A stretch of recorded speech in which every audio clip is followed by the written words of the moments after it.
Chapter 19 जेन Clayton और जंगल के जानवर। मोगम्बी को अपनी आज़ादी के बाद मुश्किलों का सामना करना पड़ा। वो एक ऐसे देश से गुजरा जिससे वह अनजान था, एक जंगली इलाका जहां उसे पानी नहीं मिल रहा था और खाने के लिए भी बहुत कम जगह थी। इसलिए कई दिनों तक भटकने के बाद उसने पाया कि उसकी ताकत इतनी कम हो गई है कि वह मुश्किल से खुद को घसीट पा रहा है। बढ़ती कठिनाई के साथ उन्हें इतनी शक्ति मिल सकी कि वे रात में एक आश्रय का निर्माण कर सके, जहां वे बड़े मांसाहारी जानवरों से यथोचित रूप से सुरक्षित रह सके, और दिन में वे खाने योग्य जड़ें खोदने और पानी की खोज में अपनी शक्ति और भी अधिक खर्च कर देते थे।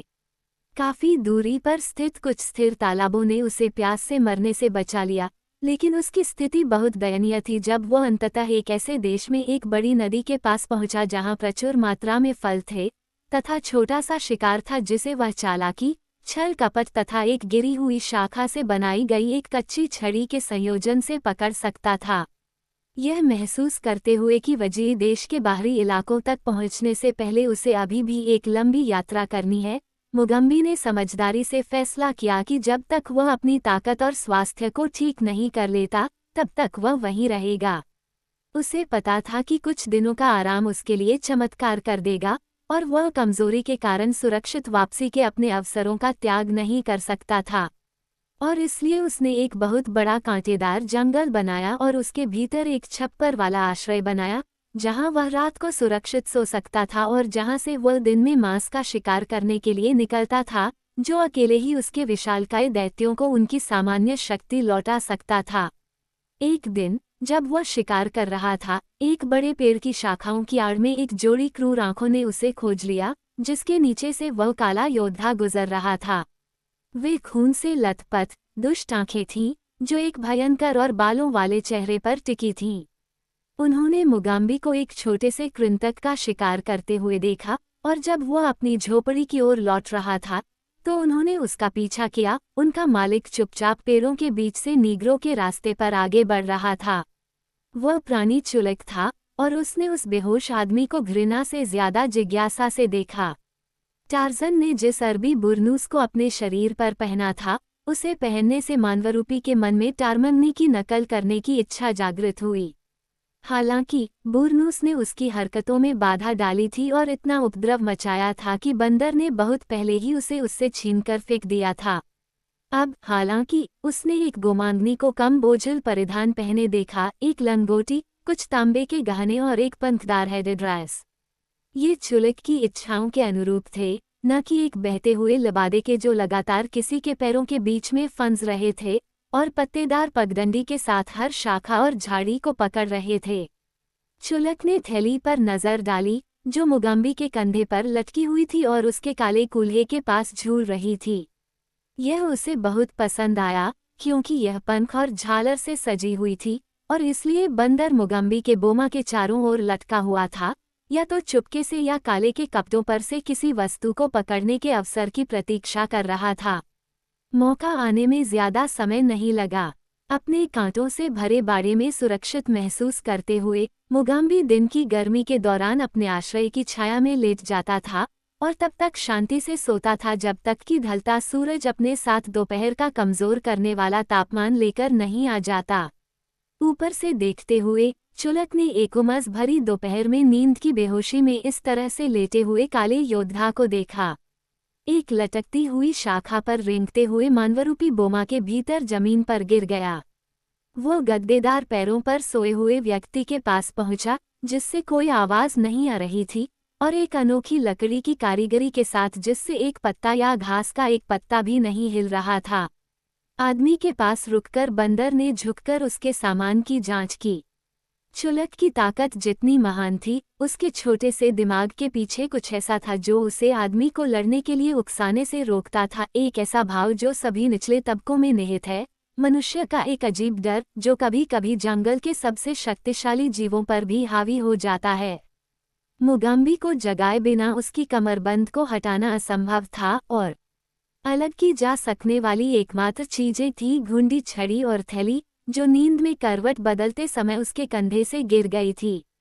इन दोनों वस्तुओं को कुछ न होने से बेहतर समझकर चुलक ने जल्दबाजी में और घबराहट के हर संकेत के साथ उस पेड़ की सुरक्षा में वापस चला गया जहां से वह गिरा था, और अभी भी उस अनिर्धारित भय से पीड़ित था जो मनुष्य की निकटता से उसके सीने में जागता था।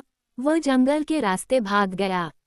हमले से उत्तेजित होकर या अपने जैसे किसी अन्य व्यक्ति की उपस्थिति से समर्थित होकर चुलक दर्जनों मनुष्यों की उपस्थिति का सामना कर सकता था, लेकिन अकेले यह एक अलग मामला था, अकेले और बिना किसी क्रोध के। मुगम्बी के जागने के कुछ समय बाद उसे थैली की याद आई। तुरंत ही वह बहुत उत्साहित हो गया। इसका क्या हुआ होगा? जब वह सोने के लिए लेटा था तो यह उसके बगल में था। इस बात का उसे पूरा यकीन था, क्योंकि जब उसका उभरा हुआ शरीर उसकी पसलियों पर दबाव डाल रहा था तो उसने इसे अपने नीचे से नहीं हटाया था, जिससे उसे तकलीफ हो रही थी। हाँ, जब वह सोने के लिए लेटा था तो यह वहाँ था। फिर यह कैसे गायब हो गया? मुगम्बी की बर्बर कल्पना दिवंगत मित्रों और शत्रुओं की आत्माओं के दर्शनों से भरी हुई थी, क्योंकि उनके खो जाने की जानकारी मिलने पर पहली बार उत्साहित होने पर वह अपनी थैली और घुंडी के गायब होने का श्रेय केवल ऐसे लोगों की चालों को दे सकता था। लेकिन बाद में और अधिक सावधानीपूर्वक जांच, जैसा कि उसकी काष्ठकला ने संभव किया, ने एक अधिक भौतिक स्पष्टीकरण के निर्विवाद प्रमाण को उजागर किया, जिसे उसकी उत्तेजित कल्पना और अंधविश्वास ने पहले उसे स्वीकार करने के लिए प्रेरित किया था। उसके बगल में रौंदे गए मैदान में विशाल, मनुष्य जैसे पैरों के धुंधले निशान थे। मुगम्बी ने अपनी भौहें ऊपर उठाईं, क्योंकि उसे सच्चाई का एहसास हुआ। जल्दी से बोमा से बाहर निकलकर उसने बाड़े के चारों ओर सभी दिशाओं में खोज की, ताकि पता चल सके कि चोर किस दिशा में भाग रहा है। लेकिन पेड़ों के बीच से यात्रा करने का विकल्प चुनने वाले एक सतर्क बंदर द्वारा छोड़े गए धुंधले निशान मुगम्बी की लकड़ी की कला को चकमा दे गए। टार्ज़न ने उनका पीछा किया हो सकता है, लेकिन कोई भी साधारण मनुष्य उन्हें देख नहीं सकता या देखकर उनका अनुवाद नहीं कर सकता। अब आराम से ताकत और ताजगी महसूस कर रहा काला आदमी फिर से वजरी की ओर जाने के लिए तैयार हो गया, और खुद को एक और घुंडी छड़ी पाकर उसने नदी की ओर पीठ कर ली और जंगल की भूल भुलैया में कूद पड़ा। जब टैगलेट अपने बंदी के टखनों और कलाइयों को बांधने के लिए संघर्ष कर रहा था, तो विशाल सिंह जो पास की झाड़ियों के पीछे से उन दोनों को देख रहा था, अपने इच्छित शिकार के और करीब पहुंच गया। बंदर की पीठ शेर की ओर थी। उसने उसका चौड़ा सिर नहीं देखा, जो उसकी खुरदरी अयाल से घिरा हुआ था और पत्तों की दीवार से बाहर निकला हुआ था। वह नहीं जान सकता था कि शक्तिशाली पिछले पंजे भूरे पेट के नीचे अचानक उछलने की तैयारी में इकट्ठे हो रहे थे, और आसन्न खतरे का उसका पहला संकेत गरजने वाली और विजयी दहाड़ थी, जिसे हमलावर शेर अब और दबा नहीं सकता था। पीछे मुड़कर देखने के लिए भी कुछ समय नहीं लिया और टैगलेट ने बेहोश महिला को छोड़ दिया तथा उस भयंकर आवाज से बचने के लिए विपरीत दिशा में भाग गया, जो उसके चौंके हुए कानों पर अप्रत्याशित और भयावह तरीके से पड़ी थी।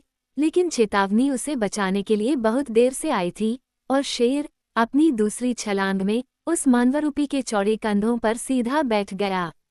जैसे ही विशाल बैल नीचे गिरा, उसमें सारी चालाकी, सारी क्रूरता, सारी शारीरिक शक्ति पूरी तरह से जागृत हो गई, जो प्रकृति के सबसे शक्तिशाली मौलिक नियमों, आत्मरक्षा के नियम का पालन करती है, और वह पीठ के बल लेटकर मांसभक्षी के साथ एक ऐसे मृत्यु संघर्ष में शामिल हो गया, जो इतना निर्भीक और उन्मुक्त था कि एक क्षण के लिए तो महान नुमा स्वयं भी परिणाम की चिंता में कांप उठे होंगे। शेर को अयाल से पकड़कर टैगलेट ने अपने पीले नुकीले दांतों को राक्षस के गले में गहराई तक गड़ा दिया। खून और बालों के दबे हुए मुंह से भयानक रूप से गुर्राहट निकाली।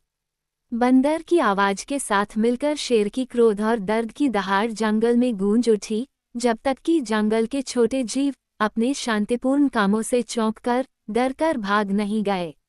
घास पर इधर उधर लौटते हुए दोनों राक्षसी क्रोध के साथ लड़ते रहे, जब तक कि भीमकाय बिल्ली ने अपने पिछले पंजे को अपने पेट के नीचे तक मोड़कर अपने पंजे टैगलेट की छाती में गहराई तक गड़ा दिए।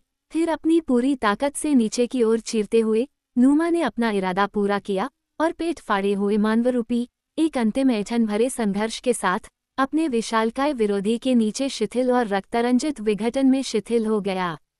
नुमा ने अपने पैरों पर खड़े होकर चारों ओर तेजी से देखा, मानो अन्य शत्रुओं की उपस्थिति का पता लगाना चाह रहा हो, लेकिन उसकी नज़र केवल उस लड़की की निश्चल और अचेत अवस्था पर पड़ी, जो उससे कुछ कदम की दूरी पर पड़ी थी, और क्रोधित गुर्राहट के साथ उसने अपने शिकार के शरीर पर अपना अगला पंजा रखा और अपना सिर ऊपर उठाकर अपनी क्रूर विजय घोषणा की।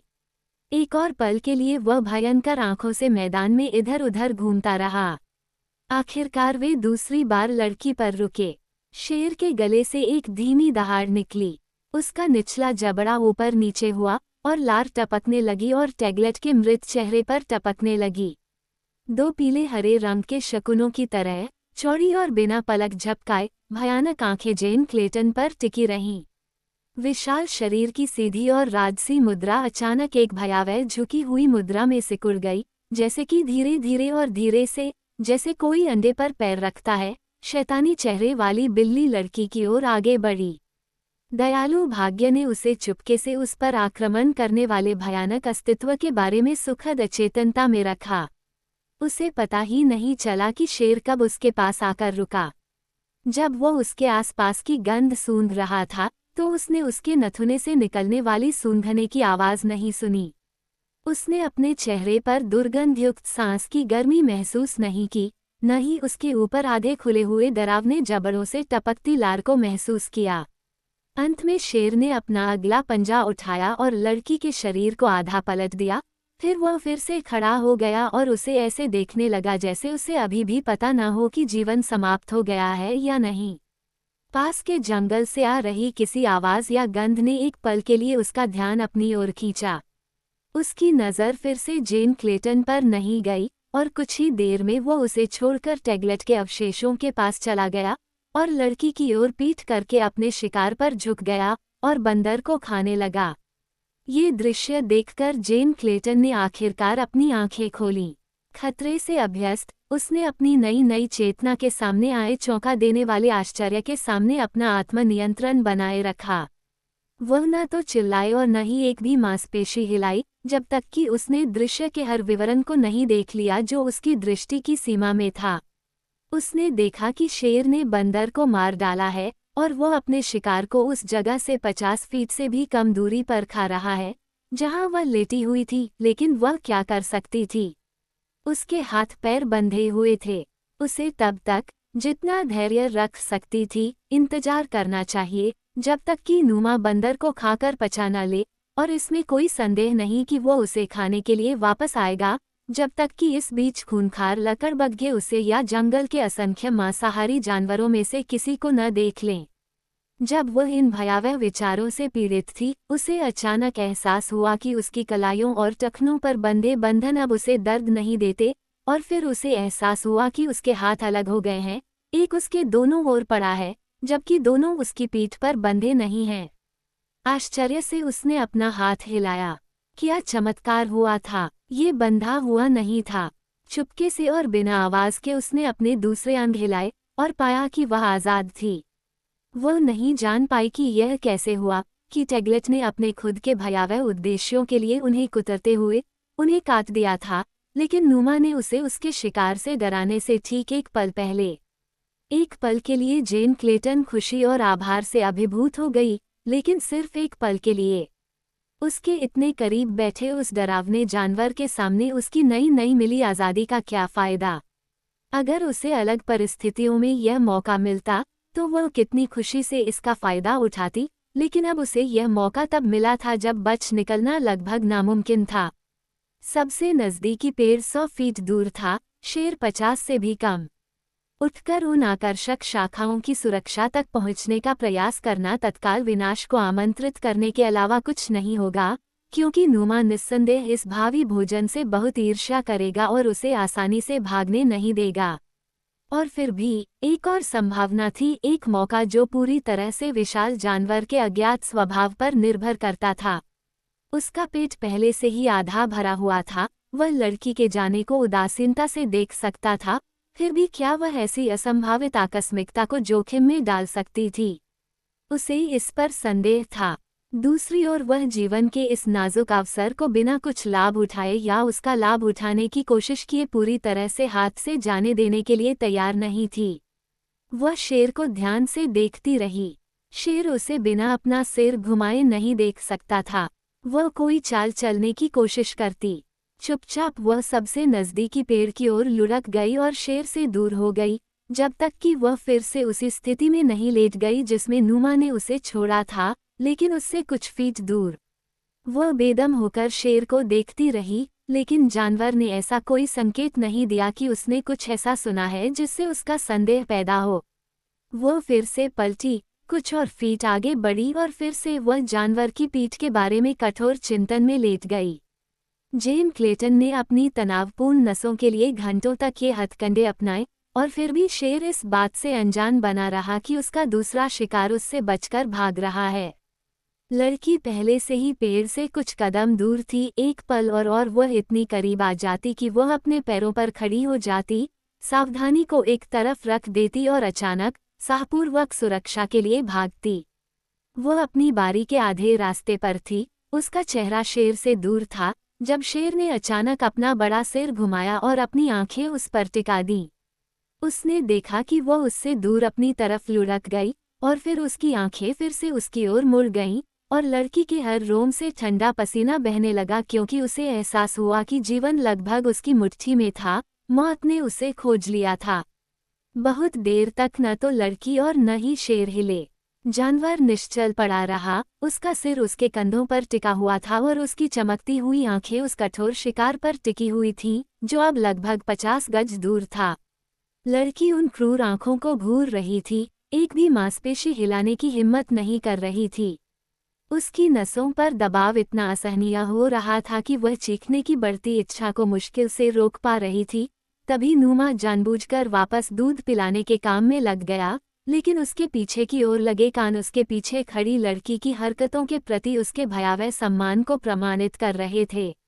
यह महसूस करते हुए कि वह फिर से उसका तत्काल और शायद घातक ध्यान आकर्षित किए बिना नहीं मुड़ सकती, जेन क्लेटन ने पेड़ तक पहुंचने और निचली शाखाओं पर चढ़ने के लिए एक आखिरी प्रयास में सभी को जोखिम में डालने का संकल्प लिया। चुपके से प्रयास के लिए स्वयं को समेटते हुए वह अचानक अपने पैरों पर खड़ी हो गई, लेकिन लगभग उसी समय शेर उछल पड़ा, चक्कर खाया और अपने जबड़े फैलाकर तथा भयंकर दहाड़ के साथ तेजी से उस पर टूट पड़ा।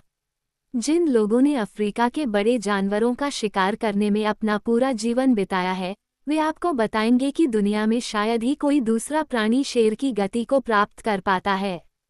बड़ी बिल्ली जिस छोटी दूरी तक इसे बनाए रख सकती है, वह पूरी गति से दौड़ते हुए एक विशाल इंजन की तरह होती है, और इसलिए हालांकि जेन क्लेटन को जो दूरी तय करनी थी वह अपेक्षाकृत छोटी थी, शेर की भयानक गति ने उसके भागने की उम्मीदों को लगभग नगण्य बना दिया। फिर भी भय चमत्कार कर सकता है, और यद्यपि शेर जब उस पेड़ के निकट पहुंचा जिस पर वह चढ़ रही थी, तो उसके पंजे शेर के जूतों से टकराए, फिर भी वह उसकी पकड़ से बच निकली, और जब वह शेर के शरणस्थल की लकड़ी से टकराया तो शेर ने अपने आप को उसकी पहुंच से दूर शाखाओं की सुरक्षा में खींच लिया। कुछ देर तक शेर उस पेड़ के नीचे, जिसमें जेन क्लेटन बैठी थी, हांफती और कांपती हुई, गुर्राती और कराहती हुई चहलकदमी करती रही। लड़की उस भयावह अनुभव की शिकार थी जिससे वह हाल ही में गुजरी थी, और अपनी अत्यधिक बेचैनी की स्थिति में उसे ऐसा लग रहा था कि वह कभी भी उस भयानक खतरे के बीच जमीन पर उतरने की हिम्मत नहीं करेगी, जो उस जंगल के उस विस्तृत क्षेत्र में व्याप्त था, जिसके बारे में वह जानती थी कि वह उसके और उसके वफादार वजीरी के निकटतम गांव के बीच जरूर होगा। शेर के अंततः मैदान छोड़ने से पहले लगभग अंधेरा हो चुका था, और यदि क्षत विक्षत बंदर के अवशेषों के पास उसका स्थान लकड़बग्घों के झुंड द्वारा तुरंत न छीन लिया गया होता, तो भी जेन क्लेटन निकट रात्रि के समय अपने आश्रय से बाहर निकलने का साहस नहीं कर पाती, और इसलिए उसने अपने आप को यथासंभव लंबे और थकाऊ इंतजार के लिए तैयार किया, जब तक कि दिन का उजाला उसे उस भयावह परिवेश से भागने का कोई रास्ता न दे जिसमें उसने ऐसे भयानक कारनामों को देखा था। थकी हुई प्रकृति ने अंततः उसके डर पर भी विजय प्राप्त कर ली, और वो गहरी नींद में सो गई। वो पेड़ के तने के सहारे अपेक्षाकृत सुरक्षित, यद्यपि असुविधाजनक स्थिति में लेटी हुई थी, तथा दो बड़ी शाखाओं द्वारा समर्थित थी, जो बाहर की ओर लगभग क्षैतिज रूप से लेकिन कुछ इंच की दूरी पर बढ़ी हुई थीं। जब वह आखिरकार जागी तो सूरज आसमान में था, और उसके नीचे नुमा या लकड़बग्घों का कोई निशान नहीं था। केवल जमीन पर बिखरी हुई बंदर की साफ सुथरी हड्डियां ही इस बात की पुष्टि कर रही थीं कि कुछ घंटे पहले इस शांत दिखने वाली जगह पर क्या हुआ था। अब भूख और प्यास दोनों ने उसे घेर लिया, और यह महसूस करते हुए कि उसे नीचे उतरना ही होगा या भूख से मरना होगा, उसने अंततः जंगल के माध्यम से अपनी यात्रा जारी रखने का साहस जुटाया। पेड़ से उतरकर वह दक्षिण दिशा में चल पड़ी, उस स्थान की ओर जहां उसे विश्वास था कि वजरी का मैदान है, और हालांकि वह जानती थी कि जहां कभी उसका खुशहाल घर था वहां केवल बर्बादी और उजाड़पन है, फिर भी उसे उम्मीद थी कि चौड़े मैदान में आकर वह अंततः उन असंख्य वजरी गांवों में से किसी एक तक पहुंच जाएगी जो आसपास के देश में फैले हुए थे, या फिर इन अथक शिकारियों के घुमंतू दल से मिल जाएगी। दिन का आधा समय बीत चुका था जब अचानक उसके चौंके हुए कानों में राइफल की गोली की आवाज़ पड़ी जो उसके कुछ ही दूर आगे चल रही थी। जब वह सुनने के लिए रुकी तो पहली गोली के बाद दूसरी और फिर तीसरी गोली चली। इसका क्या मतलब हो सकता है? उसके दिमाग में जो पहला स्पष्टीकरण आया वह ये था कि यह गोलीबारी अरब हमलावरों और वजरी के एक दल के बीच मुठभेड़ के कारण हुई थी, लेकिन चूंकि वह नहीं जानती थी कि जीत किसकी होगी, या वह दोस्त के पीछे है या दुश्मन के, इसलिए उसने दुश्मन के सामने खुद को उजागर करने के जोखिम पर आगे बढ़ने की हिम्मत नहीं की। कई मिनट तक सुनने के बाद उसे विश्वास हो गया कि लड़ाई में 2 या 3 से अधिक राइफलें शामिल नहीं थीं, क्योंकि उसके कानों तक गोली की आवाज़ के बराबर कुछ भी नहीं पहुंचा था, लेकिन फिर भी वह पास जाने में झिझकी, और अंत में कोई जोखिम न लेने का निश्चय करते हुए वो उस रास्ते के पास एक पेड़ की छिपी हुई पत्तियों पर चढ़ गई जिस पर वह चल रही थी, और वहां भयभीत होकर प्रतीक्षा करने लगी कि कहीं कुछ सामने न आ जाए। जैसे जैसे गोलीबारी कम होती गई उसे पुरुषों की आवाज़ें सुनाई देने लगी, हालांकि वह कोई शब्द नहीं पहचान पाई, और आखिरकार बंदूकों की आवाज़ बंद हो गई और उसने 2 लोगों को ऊंची आवाज़ में एक दूसरे को पुकारते हुए सुना। फिर एक लंबी खामोशी छा गई जो आखिरकार उसके आगे के रास्ते पर चुपके से चलने वाले कदमों की आवाज़ से टूटी, और एक और पल में एक आदमी उसकी ओर पीछे की ओर आता हुआ दिखाई दिया। उसके हाथों में एक राइफल तैयार थी और उसकी आंखें उस रास्ते पर सावधान निगरानी में लगी हुई थीं जिस पर वह आया था। लगभग तुरंत ही जेन क्लेटन ने उस आदमी को पहचान लिया जो जूल्स फ्रेकोल्ट था, जो हाल ही में उसके घर में मेहमान बनकर आया था। वो उसे पुकारने ही वाली थी कि तभी उसने देखा कि वो जल्दी से एक तरफ कूद गया और रास्ते के किनारे घनी हरियाली में छिप गया। ये स्पष्ट था कि उसका पीछा कोई दुश्मन कर रहा था, और इसलिए जेन क्लेटन चुप रही ताकि वह फ्रेकोल्ट का ध्यान न भटका दे या उसके दुश्मन को उसके छिपने की जगह तक न ले जाए। फ्रेकोल्ट ने जैसे ही खुद को छिपाया, एक सफ़ेद वस्त्र पहने अरब का व्यक्ति चुपचाप उसका पीछा करते हुए रास्ते पर आगे बढ़ा। अपने छिपने के स्थान से जेन क्लेटन दोनों पुरुषों को स्पष्ट रूप से देख सकती थी। उसने अखमेद शेख को बदमाशों के गिरोह के नेता के रूप में पहचाना जिन्होंने उसके घर पर धावा बोला था और उसे बंदी बना लिया था, और जब उसने फ्रेकोल्ट, कथित मित्र और सहयोगी को अपनी बंदूक उठाते और अरब पर सावधानीपूर्वक निशाना साधते देखा तो उसका दिल रुक गया और उसकी आत्मा की हर शक्ति उसके निशाने की सटीकता के लिए एक उत्कट प्रार्थना पर केंद्रित हो गई। अखमेद शेख रास्ते के बीच में रुक गया। उसकी पैनी निगाहें उसकी दृष्टि के दायरे में आने वाली हर झाड़ी और पेड़ को स्कैन कर रही थीं। उसका लंबा कद विश्वासघाती हत्यारे के लिए एकदम सही निशाना था। एक तीखी आवाज़ आई और बेल्जियन को छुपाने वाली झाड़ी से धुएं का एक छोटा सा गुबार उठा। तभी अखमेद शेख आगे बढ़ा और अपना चेहरा नीचे करके रास्ते पर गिर पड़ा। जैसे ही वेरपर ने पगडंडी पर कदम रखा, वो ऊपर से आती हुई एक खुशी भरी चीख की आवाज़ से चौंक गया, और जैसे ही वह इस अप्रत्याशित रुकावट के कारण को खोजने के लिए आगे बढ़ा, उसने देखा कि जेन क्लेटन पास के एक पेड़ से हल्के से नीचे उतरी और उसे उसकी जीत पर बधाई देने के लिए हाथ बढ़ाते हुए आगे की ओर दौड़ी।